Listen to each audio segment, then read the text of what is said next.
მოგესალმებით, ხალბატონებო და ბატონებო.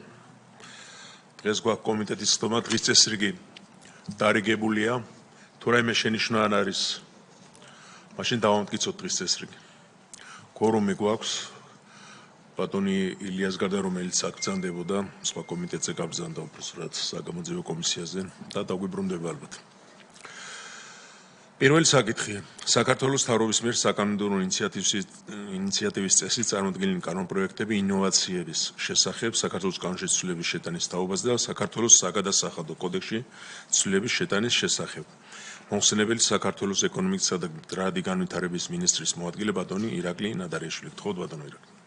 მოგესალმებით ბატონო თავმჯდომარე, მივესალმებ პატივცემულ პარლამენტის წევრებს. პირველი მოსმენით წარმოგიდგენთ ინოვაციების შესახებ საქართველოს კანონის ცვლილებების პაკეტს და მისგან გამომდინარე ცვლილებებს საგადასახადო კოდექსში. ეს კანონპროექტია, რომელიც პრემიერმა გააჟღერა შეღავათები ინოვაციურ მიდგომებს.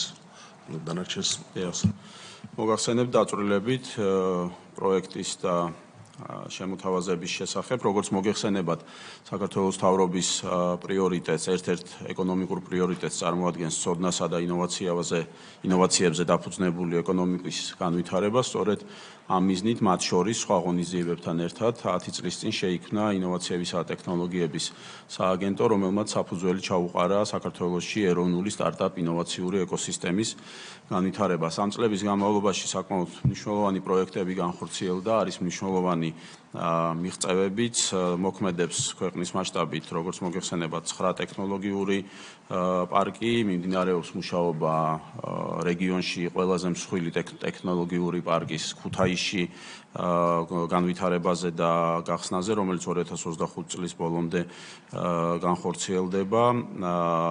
ძალიან მნიშვნელოვანი სამუშაო გატარდა როგორც ფინანსებზე ხელმისაწვდომობის, ასევე სტარტაპების ტექნიკური და ინტელექტუალური მხარდაჭერის თვალსაზრისით. მოკლედ მოგახსენებთ რამოდენიმე საინტერესო რიცხვს. 2018 წლიდან, როდესაც ჩვენ გავუშვით ძირითადი საგრანტო პროგრამები, დაახლოებით 53 მილიონი ლარი არის ინვესტირებული სახელმწიფოს მხრიდან სტარტაპებში. ეს არის დაახლოებით 260 სტარტაპი, რომელიც დაფინანსდა სახელმწიფოს მხრიდან და მათმა მხოლოდ გარკვეულმა ნაწილმა დღევანდელი მდგომარეობით 9 მილიარდ ლარზე მეტი ინვესტიცია და შემოსავალი დააგენერირა, რაც რა თქმა უნდა ერთ-ერთი მნიშვნელოვანი ინდიკატორია ამ პროექტის წარმატებულობის. 4000-ზე მეტი სამუშაო ადგილია შექმნილი და მოგეხსენებათ, რომ ამ შემთხვევაში საუბარი არის მხოლოდ მაღალ ტექნოლოგიურ და მაღალ ანაზღაურებად სამუშაო ადგილებზე.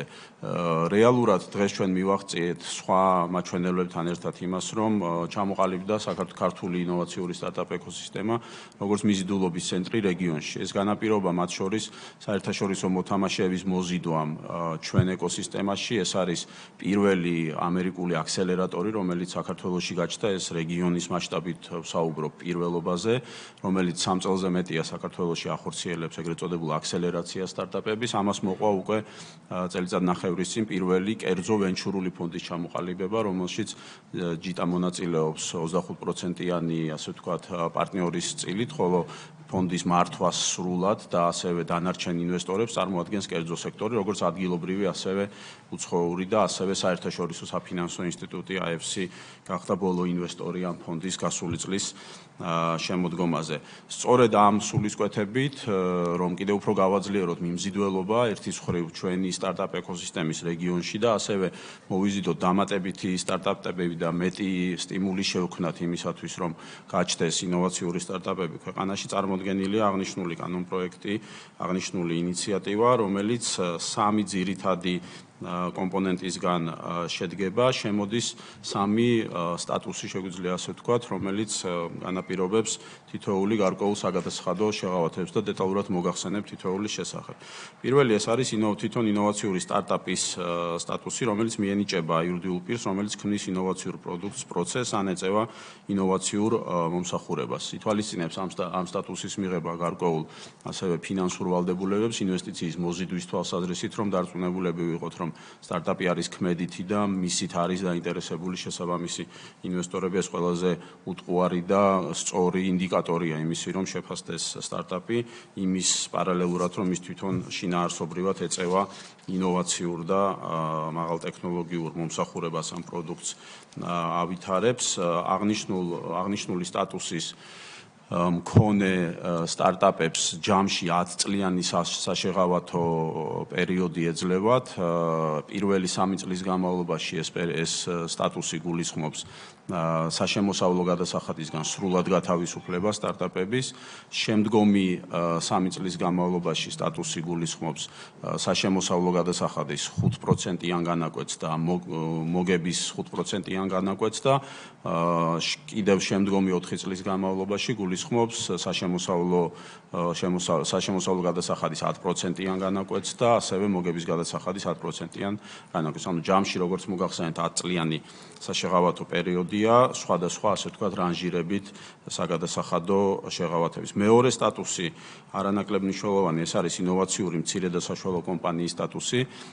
ერთ-ერთი პრიორიტეტი ასევე არის, რა თქმა უნდა, ეგრეთ წოდებული R&D-ის, ანუ კვლევისა და განვითარების მიმართულების განვითარება, არა მხოლოდ სტარტაპებში, არამედ ზოგადად ეკონომიკაში, ვინაიდან ეს არის პირდაპირ კორელაციაში კომპანიების და კერძო სექტორის პროდუქტიულობის ზრდასთან და ამის უამრავი კვლევა არსებობს, სადაც შესაძლებელია გაზომვა იმისი, თუ ქვეყანაში რა წილი იხარჯება მუშპ-ში კვლევასა და განვითარებებზე და როგორ აისახება ეს კერძო სექტორის პროდუქტიულობის ზრდაში. შესაბამისად, გვინდა წავახალისოთ მცირე და საშუალო საწარმოებში ეგრეთ წოდებული R&D-ის კვლევისა და განვითარების მიმართულებაზე გაწეული ინვესტიციების მოცულობა. შესაბამისად, ის კომპანიები, რომლებიც საკუთარი შემოსავლების მინიმუმ 5% და არანაკლებ 100,000 ლარისას წლის განმავლობაში დახარჯავენ ამ მიმართულებაზე, საკუთარი ბიზნესისვე ტექნოლოგიურ და ინოვაციურ განვითარებაზე, მათ შესაძლებლობა ექნებათ, რომ იმავე საანგარიშო წელში მოგების გადასახადის ბაზიდან გამოქვითონ სამმაგიოდენობა იმ თანხის, რაც ექნებათ დახარჯული კვლევასა და განვითარებაზე. და მესამე სტატუსი ეს არის უშუალოდ კვლევისა და განვითარების კომპანიის სტატუსის შემოღება. ერთის მხრივ ჩვენ მოვიძიეთ ინფორმაცია და საქართველოში რეგისტრირებულია შესაბამისი NEIS კოდის მიხედვით 50 კომპანია, რომელიც ეწევა ასეთ საქმიანობას. დაახლოებით 21 მილიონია მათი ჯამური ბრუნვა, არ არის დიდი თანხა დამეთანხმებით.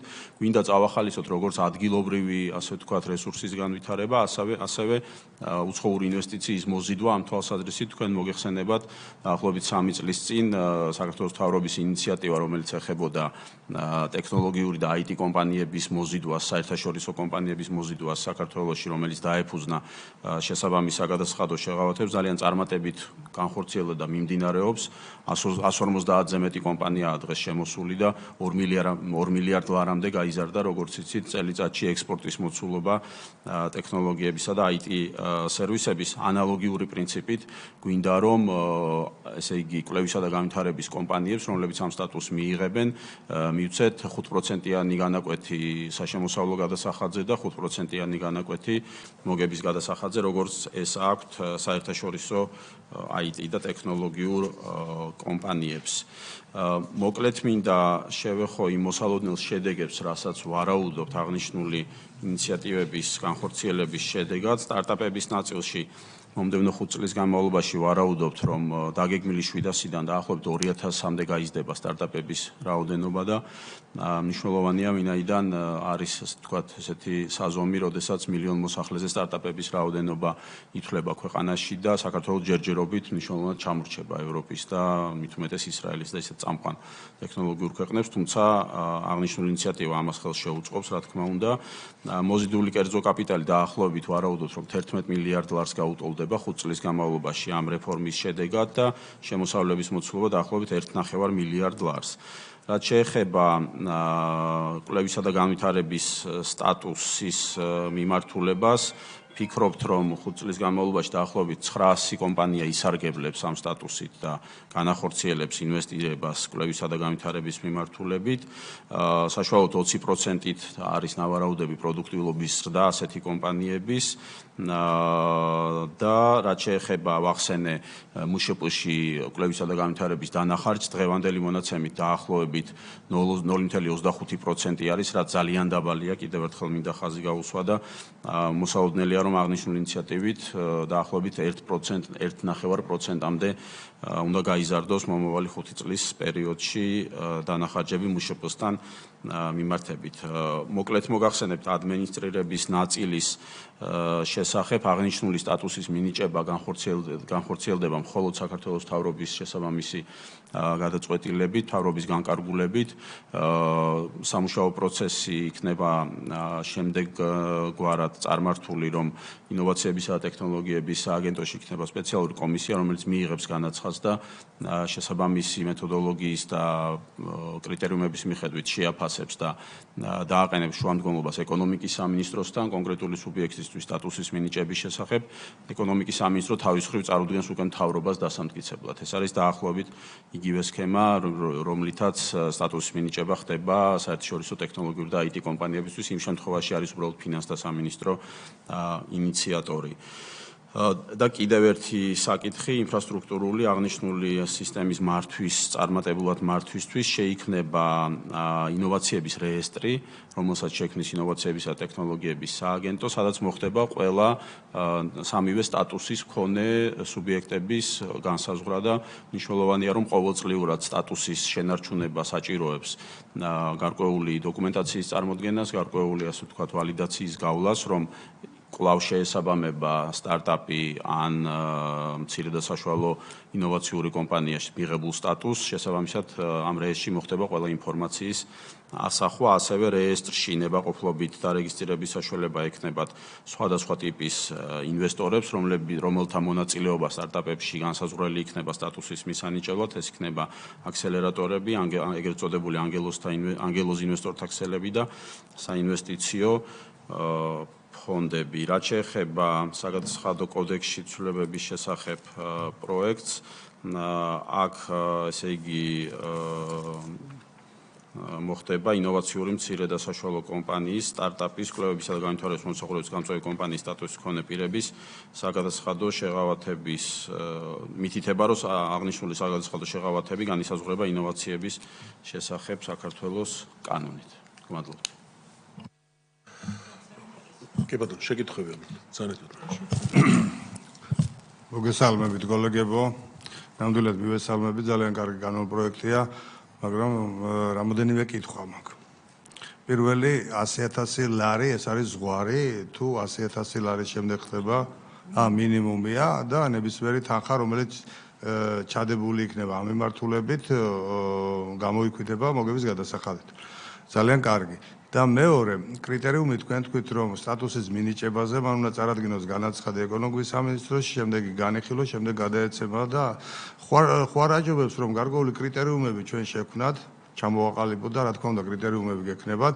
კაცრად ამ კრიტერიუმის დაკმაყოფილების შემთხვევაში ზედმეტი ბარიერები მოხსნა და პირდაპირ მიენიწოს მას, იმიტომ რომ არ გაიგრძელოს და რა ეყოს რაღაც ფორმალური თემები, იმიტომ რომ ეს ძალიან მნიშვნელოვანია, იმიტომ რომ დროშიდაც სწრაფად იქნება. მყარი კრიტერიუმები დავაწესოთ, რომელიც მინიმუმ უნდა აკმაყოფილებდეს, ისე განაცხადიც არ უნდა მივიღოთ და პირდაპირ მოხდეს მათთვის სტატუსის მიღება. მე მგონი ასე აჯობებს. ძალიან კარგი კანონპროექტია და ჯერავს, რომ ის ციფრები, რაც თქვენ სტატისტიკა თქვით, რომ გაიზრდება, მე დარწმუნებული ვარ, ამას ჩვენ მივახსენებთ და ძალიან კარგია. მადლობთ. ძალიან კარგი. მოგესალმებით, ბატონო თავმჯდომარე. მოგესალმებით, ძალიან საინტერესო და მნიშვნელოვანია ჩვენი ეკონომიკის ხელშეწყობისათვის ამ პროექტის განხორციელება და ის რომელიც თქვენ წარმოადგენთ დღეს ის ციფრები, რომელიც ფაქტიურად ამ კანონპროექტის ხელშეწყობისათვის მთავრობას აქვს გზაობა, ეს არის ძალზედ მნიშვნელოვანი.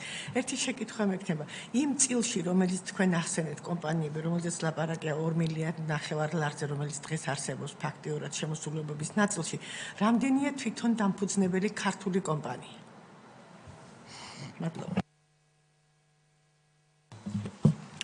სხვა შეკითხვები არ არის. სანამ პასუხს გაცემდეთ, მეც მინდა რომ ძალიან ნაყოფიერი მუშაობა გქონდა აპარატთან, შეხვედრა იყო, ბევრი საკითხი დაზუსტა, გაერკვა და ამიტომ მადლობელი ვარ, რომ ასეთი კარგი შეხვედრები გქონდა. ამ კანონპროექტზე თავარი არის, თვითონ კანონპროექტი ნამდვილად კარგია, ვეთანხმები, რომ აი მთავრობის კანონქვემდებარე აქტები როგორი იქნება და ძალიან დიდი თხოვნო გვაქვს რომ ამას უნდა ყურადღება და თუ რამეში ჩვენ ცოტა ჩასართველი უნდა ჩავერთოთ, იმიტომ რომ ძალიან ბევრ რამეს ვის ეკუთვნის ეს ვის ეხება, რამე აქ კი არის ძირითადი კრიტერიუმები, მაგრამ ნიუანსების დონეზე ეს უკვე მთავრობის დადგენილებაში იქნება და ეს იქნება ძალიან მნიშვნელოვანი. გთხოვთ. გმადლობთ კითხვებისთვის. რაც შეეხება 100,000 ლარიან ზღვარს, საუბარი არის მინიმალურ ზღვარზე, რომელიც კომპანიამ უნდა დახარჯოს საკუთარი ბიზნესის კვლევა განვითარების მიმართულებით და მისი სამმაგი ოდენობა გამოიქვითება მოგების დასაბეგრი ბაზიდან. ანუ მინიმალურ 100,000 ლარს თუ დააკმაყოფილებს კომპანია, უხეშად რო ვთქვა, ზუსტად რო ვთქვა, 300,000 ლარის გამოქვითვა მოხდება დასაბეგრი ბაზიდან. რაც შეეხება სტატუს მინიჭების პროცედურას, სტატუსის მინიჭება კრიტერიუმების ნაწილში არის ძალიან მკაფიო კრიტერიუმები, რიცხობრივი, ასე ვთქვათ, რომელიც მაგალითად დაკავშირებულია ინვესტიციებთან, თუმცა არის კრიტერიუმები, რომელთა ესე ზეპირად გაზომვა შეიძლება ცოტა უფრო რთული იყოს, მაგალითად ის, რომ სტარტაპი უნდა ეწეოდეს ინოვაციურ საქმიანობას. ამისი ფორმულებით, ასე ვთქვათ, გაწერა, ესე ავტომატიზება, ვიტყოდი, რთულია, მით უმეტეს პირველად ვიწყებთ ამ მიმართულებას. არ არის ზოგადად ბევრი ქვეყანა, მათ შორის ჩვენ რეგიონში, ვისაც ეს სტატუსი საერთოდ გააჩნია. ჩვენ შევისწავლეთ იტალიის მაგალითი, შევისწავლეთ საფრანგეთის მაგალითი, ისრაელის მაგალითი და აი ამის, ასე ვთქვათ, საუკეთესო გამოცდილება მოვიტანეთ. ამიტომ მიზანშეწონილი მიგვაჩნია მაინც, რომ ყოველ შემთხვევაში პირველ ეტაპზე ინოვაციების ტექნოლოგიების სააგენტოში შეიქმნას კომისია, რომელიც იმსჯელებს თითოეულ შემთხვევაზე. დროის თვალსაზრისით არ ვფიქრობთ, რომ ეს იქნება რამდენადმე შემაბრკოლებელი. სააგენტოს რა თქმა უნდა, ძირითადი ამოცანა არის ეკოსისტემის, ასე ვთქვათ, განვითარება და შემიძლია თამამად ვთქვათ, რომ 90% სტარტაპებისას სააგენტო არათუ იცნობს, არამედ ბევრი უმეტესი მათგანი სააგენტოს ბენეფიციარიც არის, ამიტომ ეს არ იქნება მნიშვნელოვნად შემაფერხებელი და იმისათვის, რომ ასე ვთქვათ, გამოურიცხოთ ადმინისტრაციული ხარვეზები, ვფიქრობთ, რომ საბოლოო გადაწყვეტილება უნდა მიიღოს მთავრობამ, მით უმეტეს, რომ იმ პროცესში, რომელიც ვახსენე საერთაშორისო IT კომპანიებთან მიმართებაში, იგივე პროცედურა არის, უბრალოდ ფინანსთა სამინისტროა და მუშაობს ხარვეზების გარეშე 150-ზე მეტი კომპანია არის დღეს ამ სტატუსის მატარებელი. ამიტომ ვფიქრობთ, რომ პირველ ეტაპზე ესე დარჩეს აღნიშნული საკითხი და რაც შეეხება სტარტაპების დამფუძნებლების წარმომავლობას, მინდა გითხრათ, რომ 100% არის ქართული სტარტაპი, რა თქმა უნდა, ეს არის ამოცანა, როდესაც ვსაუბრობთ ეროვნული სტარტაპ ეკოსისტემის განვითარებაზე. ეს სტარტაპები არის ქართული იურისდიქციით, ეს არის ქართული შეფასებები, ასე ვთქვათ, და მათი დამფუძნებლები შესაბამისად მოღვაწეობენ საქართველოში, იხდიან გადასახადს საქართველოში და მათი თანამშრომლებიც არიან საქართველოს, ასე ვთქვათ, ინტელექტუალური ძალა, რომელიც ავითარებს ამ მიმართულებას. გმადლობთ. ეს რა დავამატებ ბატონი ბეჟანის შეკითხვაზე. კი ბატონო. ანდა დაასრულეთ მაშინ და კიდევ არის შეკითხვა. კი ბატონო. რაც შეეხება კრიტერიუმების ნაწილზე, როგორც მინისტრის მოადგილემ ახსენა, მე ყურადღებას ახლა სტარტაპზე არ გავამახვილებ, თქვენი ყურადღება ალბათ ინოვაციურ მცირე საშუალო მეწარმეებზე იყო. იქ არის 3 კრიტერიუმი. მაგალითად, პირველი 2 ნაწილში ინოვაციების და ტექნოლოგიების სააგენტო, აი ზუსტად თქვენ როგორც აღნიშნეთ, ავტომატურად ადასტურებს. მაგალითად, კვლევითი ინსტიტუტს დაუკვეთა თუ არა კვლევა. აი სამეცნიერო კვლევითი ინსტიტუტს იქ უკვე აღარაფერი არ მოწმდება, მაგრამ არის კიდე შესაძლებლობა, რომ კომპანიამ არაკვლევითი ინსტიტუტს დაუკვეთა ან ამ კვლევითი სტატუსის მქონე ორგანიზაციას, არამედ თვითონ შიდა R&D გააკეთა, კვლევა და განვითარება. ამას უკვე კონკრეტულად ფინანსებში ჩასვლა უნდა, განხილვა უნდა, რამდენად ეს კვლევასა და განვითარებაში მოაყოლა, ამიტომ ავტომატურად სამწუხაროდ რაღაცნაირად ჩვენთვისაც უფრო ნაკლები ბიუროკრატიული პროცესი იქნება, თუ პირდაპირ მივცემდით, რომ კარი კრიტერიუმები იქნება. სადაც შეგვიძლია კარი კრიტერიუმები იქ პირდაპირ წერია და უბრალოდ ამ ფურცელს წარმოადგენს და უკვე დადასტურებულია, რომ კვლევა და განვითარება აქვს გაკეთებული, მაგრამ არის კონკრეტული შემთხვევები, როდესაც უფრო სიღრმისეულ შესწავლა სჭირდება და ამიტომ საჭიროა ეს პროცესი. ბატონო თავმჯდომარე, დიდი მადლობა. მართლა ძალიან საინტერესოა და უმნიშვნელოვანესი არის ჩვენი ქვეყნისთვის, მნიშვნელობა არ აქვს. მოქალაქე როგორი პოლიტიკური გემოვნების იქნება ამ შემთხვევაში ყველა ხედავს რომ ეს არის წახალისება და პირდაპირ სტიმული იმისთვის რომ ეს სფერო უფრო განვითარდეს და ნუ აქ ორი აზრი არ არის რომ თავრობის ხელშეწყობის გარეშე ესე ვერ მოხდებოდა. მე მაქვს ერთი კითხვა უბრალოდ რომ დავაზუსტო, შეიძლება მე თვითონ რაღაცა გამორჩა. ესე იგი ჩვენ ახლა რა შეღავათებზე ვსაუბრობთ და ყველაფერი ძალიან საინტერესოა თავისთავად, ეს არის თვითონ სტარტაპერებისთვის გათვალისწინებული შეღავათები. ვინც სტარტაპ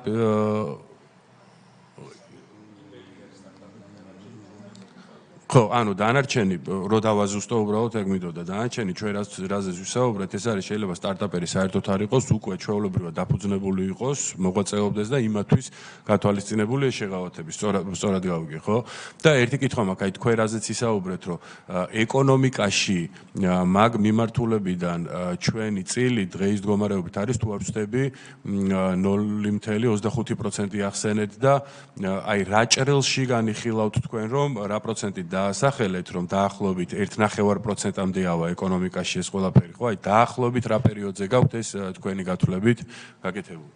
მადლობა დიდი. მადლობა თქვენ, სხვა შეკითხვები არ არის, გთხოვთ. დიახ, ნამდვილად როგორც მოგახსენეთ, სამი კატეგორიის ჯგუფებზე არის საუბარი, სამი ინიციატივისგან შედგება კანონპროექტი. პირველი ეხება უშუალოდ ინოვაციურ სტარტაპებს, ნამდვილად გიდასტურებთ. მეორე კატეგორია ეს არის, დავარქვათ, ჩვეულებრივი ბიზნესი, რომელიც ეწევა პირობითად წყლის წარმოებას ან ნებისმიერი სხვა პროდუქციის გამოშვებას და მისი პროდუქტიულობის ასამაღლებლად, მისი ბიზნეს პროცესის ან გაყიდვების სტიმულირების ან ასე შემდეგ საჭიროებისთვის მოახდენს ინვესტირებას კვლევისა და განვითარების მიმართულებაში. და მესამე ჯგუფი არის ასევე არა სტარტაპი, არამედ კვლევითი ორგანიზაცია, ასე დავარქვათ, რომელიც ერთი წყლის მომსახურებას გაუწევს მეორე კატეგორიის, ასე ვთქვათ, კომპანიებს და ზოგადად მოღვაწეობს კვლევისა და განვითარების სფეროში ნებისმიერი მიმართულებით აბსოლუტურად.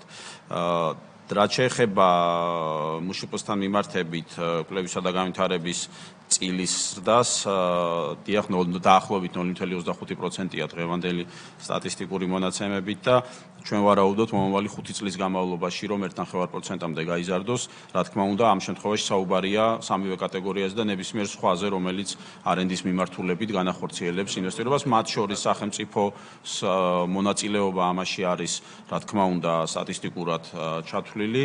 ამას იმიტომ ვამბობ, რომ ქუთაისის ტექნოლოგიური ჰაბი, რომელიც ვახსენე, იქ განთავსდება მაგალითად ხელოვნური ინტელექტის განვითარების ცენტრი.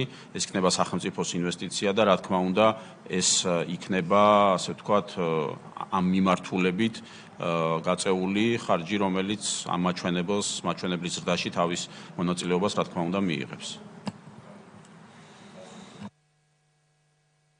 ესე იგი დაახლოებით 2030 წლისთვის ვარაუდობთ ჩვენ რომ ესეთ უკვე სერიოზულ ციფრზე გადის ეკონომიკაში წილი კონკრეტულად ამ მიმართულებიდან და რა თქმა უნდა ნუ აქ გათვალისწინებული გაქვთ ეკონომიკის ის ზრდის ტემპი და მაგის მიხედვით გაქვთ ეს ყველაფერი მიყენებული და ძალიან საინტერესო არის ახლა ამ თვითონ ქუთაისის ასე ვთქვათ ტექნოლოგიურ ჰაბად გადაქცევა და ეს ხელოვნური ინტელექტის აი ამ თემაზე რაზეც ვსაუბრობ დანერგვაზე ესეც წლევანდელ წელს არის გათვალისწინებული 25 წელსვე იქნება ეს ყველაფერი უკვე გაკეთებული, ხო?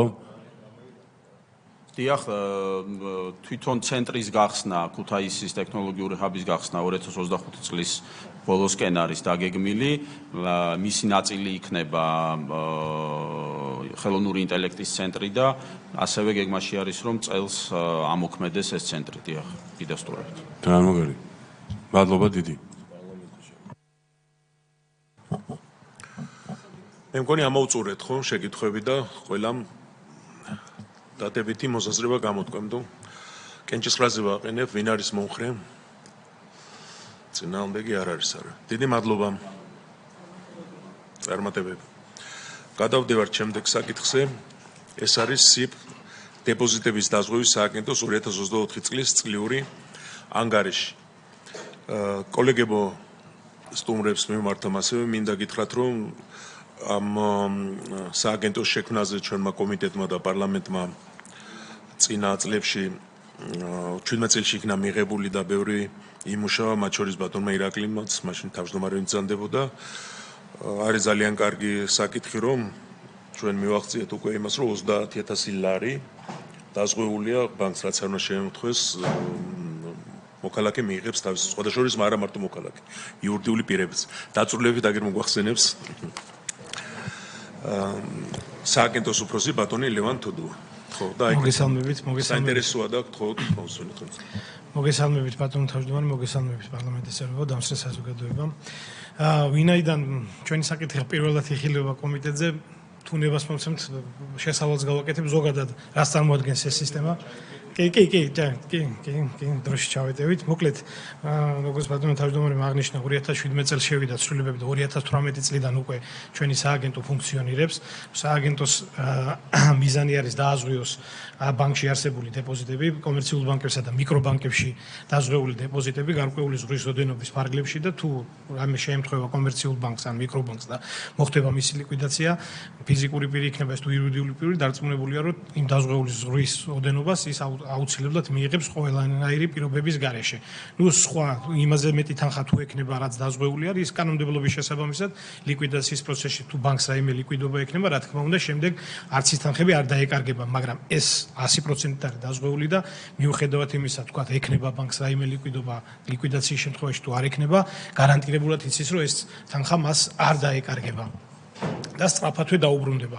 ეს ძალიან მნიშვნელოვანია იმისათვის, რომ ზოგადად ნდობა იყოს ჯერ საბანკო სექტორის მიმართ, დავიცვათ დეპოზიტების უფლებები, რა თქმა უნდა და ასევე სტაბილურობას შეუწყოთ, ფინანსურ სტაბილურობას ხელი, რომ თქვა რომელიმე ბანკის ერთი ბანკის კრიზისი არ გადაედოს, თქვა მეორე ბანკს და როდესაც დეპოზიტორი ხედავს, რომ მას პრობლემა არ შეექმნება და ის თანხა არის დაცული და ამას უყურებს, ეგრეთ წოდებული bank runs, რასაც ვეძახით, არ მოხდეს და დომინოს პრინციპით არ გადაედოს უკვე მთლიანად სისტემა და არ დადგეს, ასე ვთქვათ, სისტემა ყევის ქვეშ.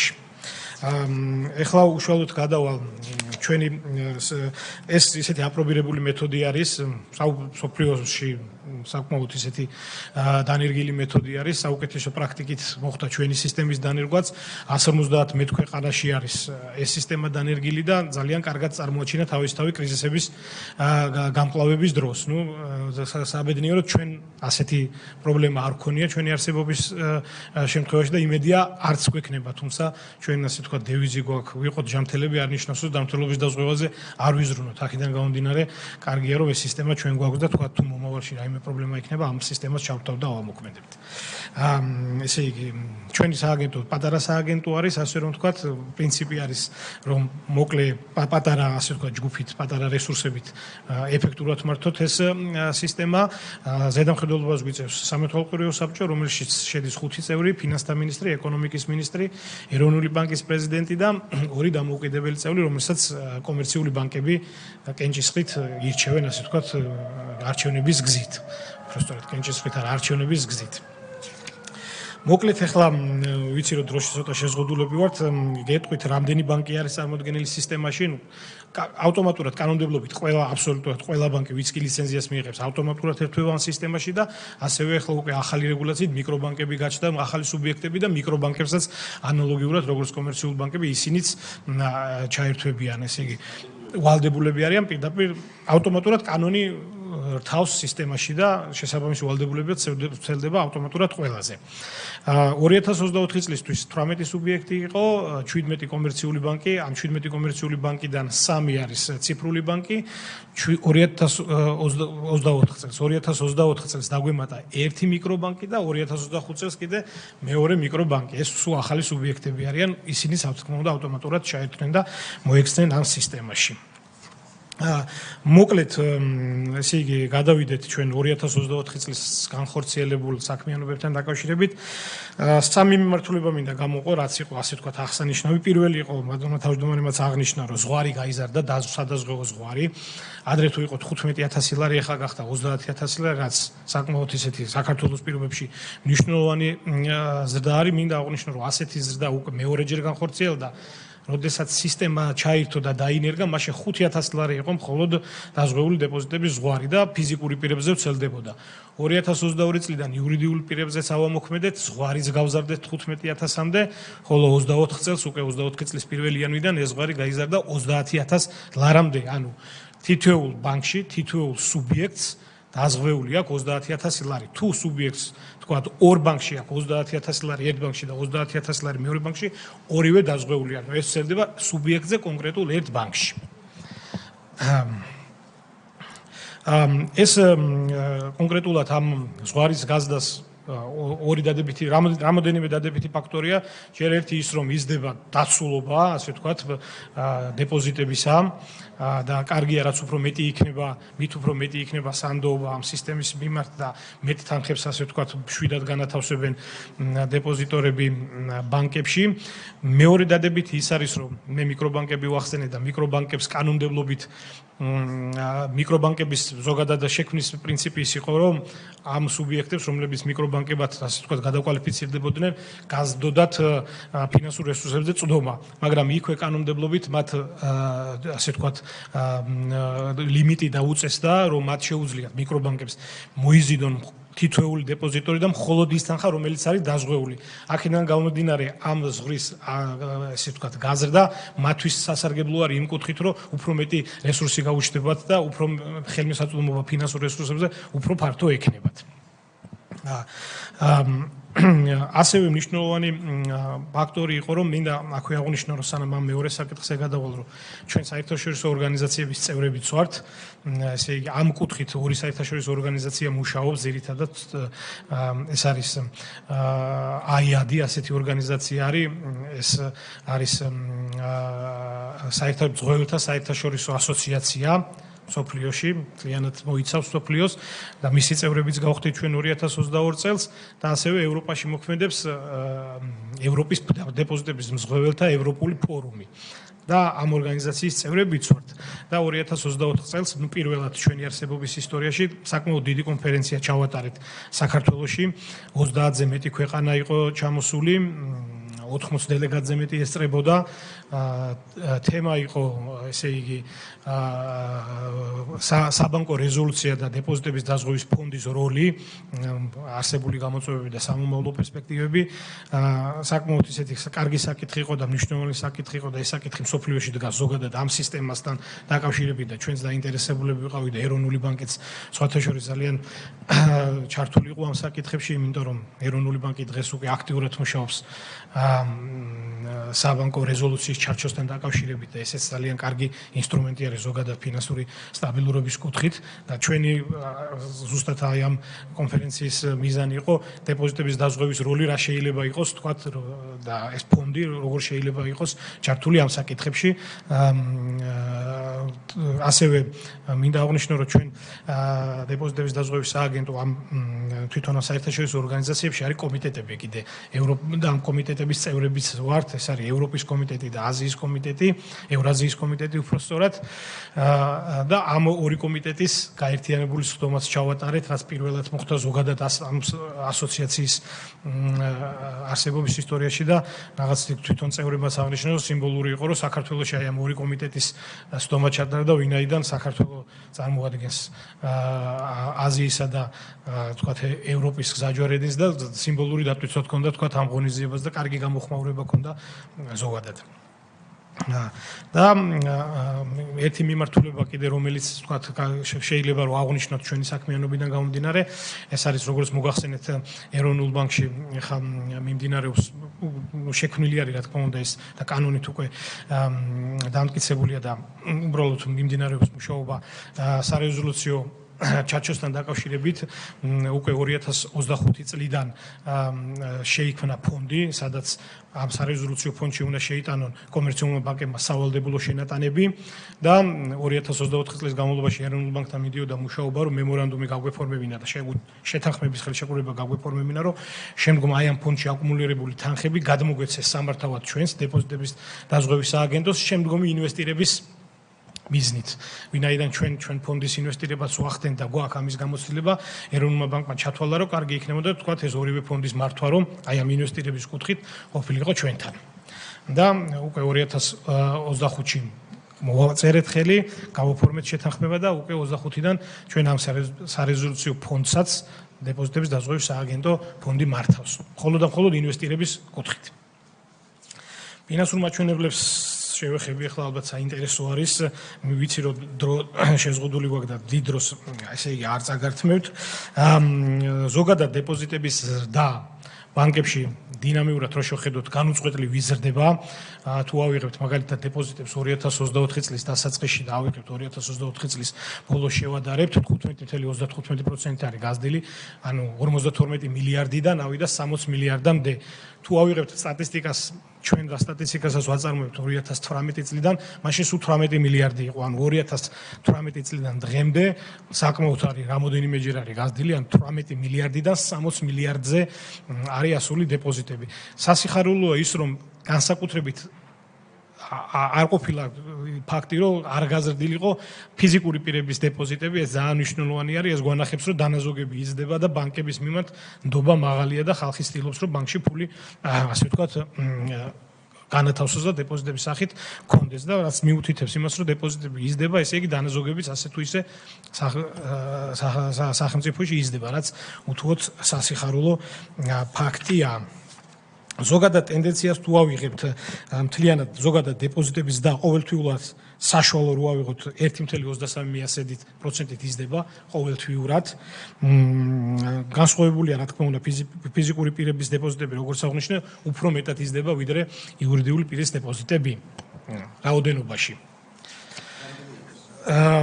ესე იგი ფიზიკური პირების ზრდა გვაქვს ხოლმე საშუალოდ თანხაში, ესე იგი დღეისათვის 60 მილიარდიდან 32 მილიარდი არის ფიზიკური პირების და 28 მილიარდი არის იურიდიული პირის დეპოზიტები. ანუ ყველა ვალუტა გადაყვანილი ლარში. კი, ამასაც მოგახსენებთ დოლარში რამდენი არის და ლარში რამდენი არის, მაგასაც გეტყვით. ესე იგი უფრო ფიზიკურ პირებში უფრო დოლარში არის მეტი. კი, სერიოზულად იზრდება. ყოველთვიურის და იყო საშუალოდ 1.29. ეს არ არის პატარა რიცხვი, 15 და 35 იყო მთლიანად წლიურ ჭრილში და კი ბატონო, ესე იგი თქვენ გაინტერესებთ, ეს ეხლა შევეხები ზოგადად დაზღვეული დეპოზიტები, რამდენი გვაქვს მოცვა, მთლიანად სრულად დაზღვეული დეპოზიტები. სრულად დაზღვეულ დეპოზიტებს როცა გულისხმობთ, ეს არის 30,000 ლარამდე და იმაზე ნაკლები ვისაც აქვს. ანუ მთლიანად ფიზიკური პირის და იურიდიული პირის დეპოზიტები სრულად რამდენი არის მოცული, არ არის პატარა ციფრი, სხვათა შორის 98% სრულად გვაქვს დაზღვეული ფიზიკური პირის დეპოზიტები და 90% არის იურიდიული პირის დეპოზიტები.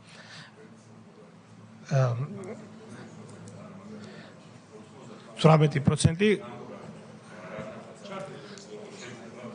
უკაცრავად რა ისე რომ ბევრი შეკითხვა დამებადა, ძალიან საინტერესო თემაზე საუბრობთ. ესე იგი თქვენ რაც თქვით, უკვე გალარებული შეწონილი თანხა რო თქვით ფიზიკური პირების დეპოზიტის, მაქედან გამოდის რომ დაახლოებით 98% არის დაზღვეული.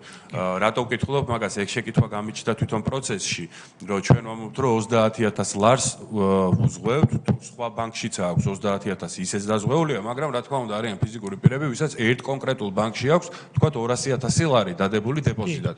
ის ვერ ეფარება და ეფარება იქიდან 30,000 ლარი. მაგრამ ისე ჯდება, ესე იგი აქედან გამომდინარე ეს ტენდენცია, რომ მაინც 98%-ზე გავდივართ. კი ბატონო. ეგ ძალიან მაგარი მაჩვენებელია და ერთი კითხვა მქონდა მაგასთან დაკავშირებით. აი თვითონ უშუალოდ ფიზიკური პირი, როდესაც დეპოზიტს დებს რომელიმე კომერციულ ბანკში. აი ამ ინფორმაციას ეხლა თქვენ რასაც გვაცნობთ და რა ძალიან მნიშვნელოვანი ინფორმაცია არის. თვითონ კომერციულ ბანკებს აქვს ვალდებულება რომ ეს გააცნონ? რა თქმა უნდა, კანონმდებლობით აი ესეც მქონდათ შემოხსენებაში და ჩაინიშნეთ ეს შეკითხვები მორჩით თქვენ იმას და მე გაეცით პასუხი. კი ბატონო, ჩაინიშნეთ შეკითხვა რაც გითხრათ და რომ ისე არ გამოგვივიდეს რომ ავირიოთ.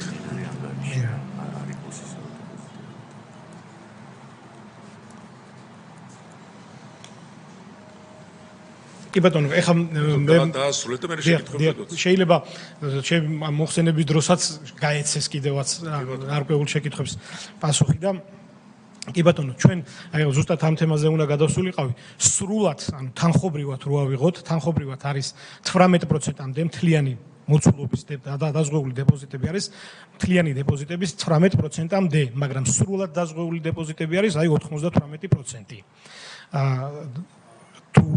თუ აი მინდა რომ ეს კარგად ხო კი ანუ იმ 2%-ს აქვს იმ 2%-ს აქვს დანარჩენი დაუზღვეველი დეპოზიტები რაც რჩება თქვა 60-დან თუ გვაქვს ჩვენ 10 მილიარდი დაზღვეული ის 50 მილიარდი აქვს იმ 2%-ს რომელიც დაზღვევაშიც არ შეგვიძლია. ეს დავაზუსტებ. ანუ ჩვენ 98% ვთქვით, ეს თანხის ნაწილი კი არ გვითხოვს. ეს თვითონ ფიზიკური პირების კი, სრულად უფრო მნიშვნელოვანია. ეს უფრო მნიშვნელოვანია. სრულად დაზღვეული, ანუ მოსახლეობის 98%-ს ვისაც დეპოზიტი აქვს განთავსებული, სრულად აქვს დაზღვეული ის თანხა.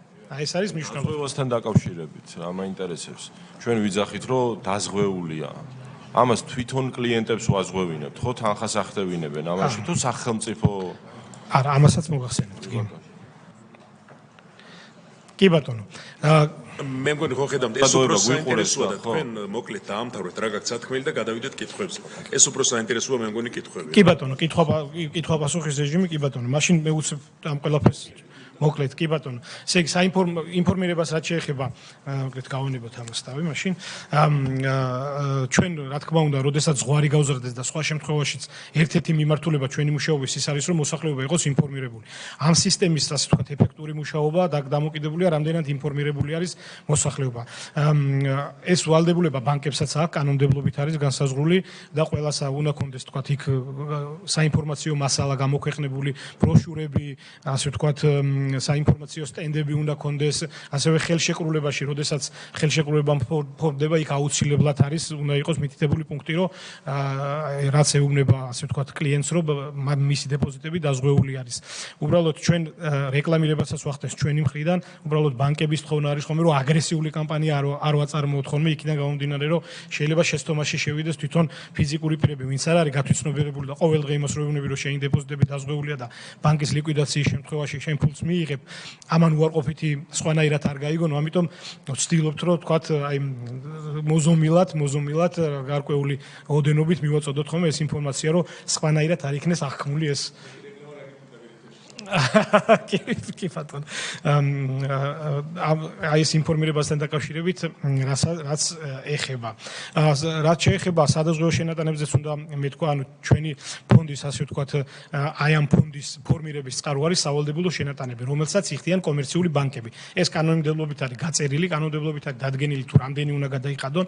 ეს არის რისკზე დაფუძნებული ასე ვთქვათ სავალდებულო შენატანების სისტემა. ყველა ბანკს რაღაც თავისი რისკი აქვს, ამ რისკის შესაბამისად აქვს თავისი წონა და გარკვეული ფორმულა არსებობს და ამ ფორმულით ხდება გამოიანგარიშება თუ რამდენი უნდა გადაიხადონ ამ ფონდში. ეს არ ეკისრება რა თქმა უნდა მოქალაქეს და არც ფიზიკურ და არც იურიდიულ პირს მისი შეტანილი დეპოზიტებს არაფერი არ აკლებათ. ანუ ეს ტვირთი არის მხოლოდ ბანკებზე და არა თქვათ კლიენტებზე. ეს პირდაპირ და უკაცრავად, ანუ სახელმწიფოს ტვირთიც არ არის, არანაირად პირდაპირ კომერციული ბანკის. სახელმწიფოს ტვირთიც არ არის, ამ ფონდის ტვირთი არის, თუმცა სახელმწიფო იღებს ვალდებულებას, რომ თუ თქვათ ამ ფონდში არ იქნება რაღაც გარკვეული თანხა, სახელმწიფო მე უნდა ჩაერიოს ამასთან დაკავშირებით, მაგრამ ნუ ზოგადად ამ ფონდის ფორმირების წყარო არის ბანკების მიერ სავალდებულო შენატანები. ასევე რა თქმა უნდა ის ჩვენი ესე იგი ამ ფონდის მართვის შედეგად გამომუშავებული თანხებიც. ჩვენ ამ ფონდ კანონმდებლობით გვაქვს უფლება, რომ ეს ფონდები ფინანსურ ინსტრუმენტებში დავაბანდოთ. ნუ ძირითადად კი არა და 100% ეს არის სახელმწიფოს ფასიანი ქაღალდები, ანუ სახაზინო ვალდებულებებში ხდება ამ თანხის დაბანდება და იქინანაც გარკვეული სარგებელი ჩვენ ამ ფონდს აქვს. აი მაგალითად რო ავიღოთ 2024 წლის განმავლობაში სავალდებულო შენატანები 60 მილიონზე მეტი იყო ლარში, რომლის ასე ვთქვათ ინვესტირება მოხდა და 2024 წლის განმავლობაში 19 მილიონზე მეტი კუპონის სახით მივიღეთ შემოსავალი ამ ფასიანი ქაღალდებიდან. დღეისათვის რო გითხრათ, ფონდი არის 310 მილიონ ლარამდე. და ზოგადად დეპოზიტების 2.88%-ს შეადგენთ. რო გითხრათ, ეხა ევროპაში მაგალითად ეს მაჩვენებელი არის 1%-მდე, 0.8-დან 1%-მდე არის სრულდაზღვეული დეპოზიტების თვის. შევეხები ამ საკითხს, რომ თუ ვთქვათ, რომელიმე ეხა ფონდი იმხელა არის დღეის მდგომარეობით, რომ უმცირესიდან უმაღლეს ბანკამდე რო ავიღოთ, უმცირესიდან დიდისკენ რომ წავიდეთ, სადღაც 12 ბანკის ლიკვიდაციის შემთხვევაში ვეყოფით.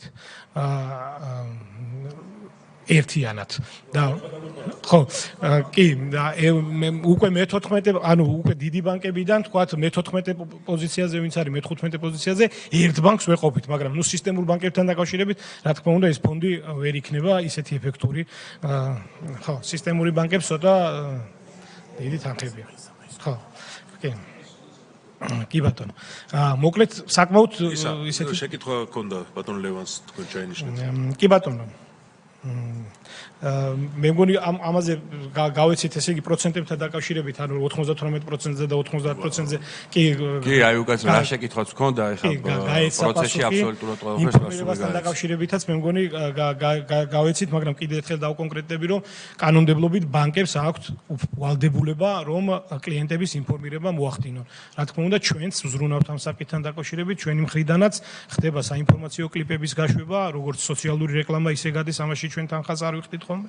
და ზოგადად ვთქვათ, იგივე სატელევიზიო გადაცემებში ვიღებთ მონაწილეობას და ამისთან დაკავშირებით ვცდილობთ, რომ რაც შეიძლება მეტმა მოქალაქემ იურიდიულმა პირებმა ეს ყველა მიცის, იურიდიულ პირებთან პრობლემა არ აქვს, ფიზიკურ პირებთან მაქსიმალურად ვცდილობთ, რომ იმუშაოთ. შეკითხვები?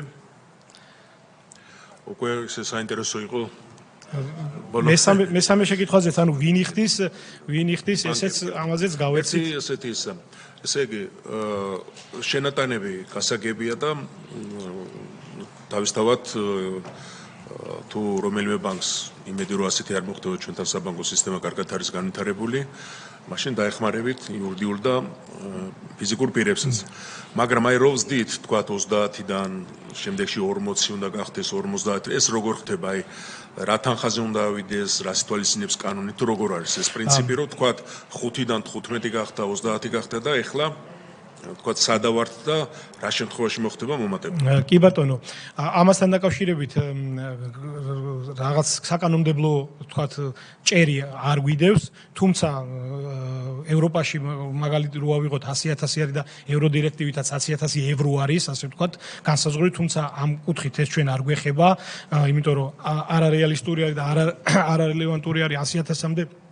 ასე ჩვენი მიზანი არის რაოდენობრივად, აი წეხა რომ მქონდა 98% რო ახსენე, რომ ფიზიკური პირების 98% არის დაზღვეული სრულად, ეს არის ერთ-ერთი მაჩვენებელი. მეორე მაჩვენებელი არის რამ ზოგადად ეხლა მე ისიც ვახსენე, რომ 17% არის ასე ვთქვათ დაზღვეული სრული დეპოზიტების, კარგი იქნება თუ 20%-ზე მეტი გვექნება და აქედან გადაწყვეტილების მიღება ხდება დეპოზიტებზე არსებული სიტუაცია. თუ ჩვენ დავინახეთ, რომ იკლებს სრულად დაზღვეული დეპოზიტები, ანუ მივხვდით, რომ მოსახლეობა და კერძო სექტორი და ფიზიკური პირები უფრო მეტ საგროვებს, ვიდრე დაზღვეული დეპოზიტები არის და რაოდენობაში, ანუ დაზღვეული დეპოზიტების, სრულად დაზღვეული დეპოზიტების რაოდენობა მოდის ქვევით, ეს ერთ-ერთი ინდიკატორი არის, რომ ჩვენ უკვე უნდა ვიფიქროთ ამ ზღვის გაზდაზე. დავაზუსტებ. თქვენ კი იფიქრებთ, მაგრამ თქვენი საშუალებები, თანხები რამდენად ყოფნის ამას, რა გააქვთ რაიმე შეზღუდვა, რაოდენობრივად, რომ აი რა მომენტში შეიძლება გადაწყვეტილება მიიღოთ? შეზღუდვა არა გვაქვს, თანხებს რაც შეეხება, რაც უფრო მეტია დაზღვევა, ფონდში შემოსავალი მით უფრო იზრდება, ანუ ესენი ერთმანეთში კორელაციაშია და ასე რომ მაგის პრობლემა არ იქნება. თუმცა ჩვენ ამას ბანკების გარეშე არ ვიღებთ ამ გადაწყვეტილებას, ბანკებთან აუცილებლად გავდივართ კონსულტაციებს, წინასწარ გვაქვს ხოლმე შეხვედრები ამასთან დაკავშირებით. გადაწყვეტილების გაზდაზე ჩვენ მე ვახსენე, რომ ჩვენი ზედამხედველი არის სამეთვალყურეო საბჭო, ამ საკითხის გატანა ხდება სამეთვალყურეო საბჭოს თომაზე და სამეთვალყურეო საბჭო იღებს გადაწყვეტილებას, რა თქმა უნდა, ამას ჩვენ ავიღებთ. ერთი ასეთი კითხვა დაემბადა რა.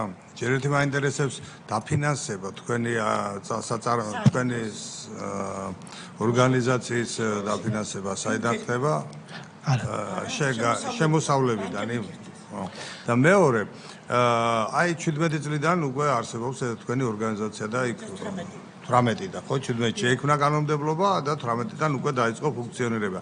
აი ამ პერიოდში ყოფილა თუ არა რაიმე ისეთი შემთხვევა რომ თქვენ მოგიწიათ გადახდა ამ ფიზიკური ან იურიდიული პირებიდან.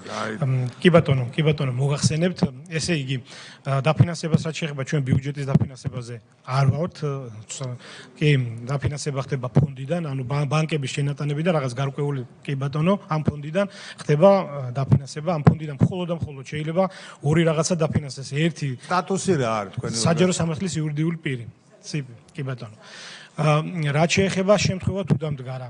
კი, ერთხელ ეს იყო ტექნიკური ხასიათის და სულ რამოდენიმე დეპოზიტორი ყავდა ამ ბანკს, ეს იყო აზერბაიჯანის ბანკი, ბანკის გაკოტრება ჩვენთან არ მომხდარა, ან ლიკვიდაციაც ჩვენთან მოხდა უბრალოდ ტექნიკური მიზეზის გამო, რომ აზერბაიჯანში დაიხურა ასე ვთქვათ სათაო ბანკი და ტექნიკურად მოხდა ამ ბანკის ასე ვთქვათ ჩვენთან ლიკვიდაცია. ეს რამე პრობლემასთან და კრიზისთან და საბანკო პრობლემებთან არ იყო დაკავშირებული და სულ რამოდენიმე დეპოზიტორი ყავდა და 38 დეპოზიტორი ყავდა გავისტუმრეთ რა თქმა უნდა. ერთს კიდე არა უღია. დიახ.